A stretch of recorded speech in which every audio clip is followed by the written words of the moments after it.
தாபா ஸ்டைலில் ஒரு குடமிளகாயை வச்சு ஒரு கிரேவி பார்க்கலாமா? அதுக்கு ஒரு கடாயில் 2 பட்டை, கிராம்பு, ஏலக்காய், சின்ன வெங்காயம் மஸ்ட்டுங்க, இஞ்சி, வெள்ளைப்பூடு, அது கூட தக்காளி எல்லாத்தையும் நல்லா சாட்டை பண்ணி ஒரு ஓரமாக ஆற வச்சு ஒரு ஃபைன் பேஸ்ட்டை அரைச்சி வச்சுக்கலாம். இப்போ அதே கடாயில் இன்னும் கொஞ்சம் எண்ணெய் ஊற்றி ஒரு பெரிய வெங்காயத்தை கியூபாக கட் பண்ணி அதையும், அது கூடவே ஒரு குடமிளகா எந்த கலர் வேணாலும் ஆட் பண்ணிக்கோங்க. அதையும் நல்லா கலர் சேஞ்ச் ஆகிற வரைக்கும் நல்லா சாட்டை பண்ணி எடுத்துக்கணும். இதையும் ஒரு ஓரமாக வச்சுக்கோங்க.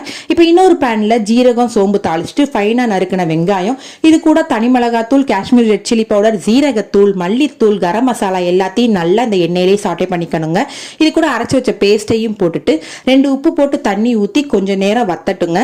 இந்த மசாலா வாசனை ஃபுல்லா போனதுக்கு அப்புறமா நம்ம வதக்கி வச்சிருக்க இந்த வெங்காயத்தையும் குடமிளகாவையும் சேர்த்துட்டு கொஞ்சம் ஜீனியும் சேர்த்துக்கோங்க. டேஸ்ட் நல்லா இருக்குங்க.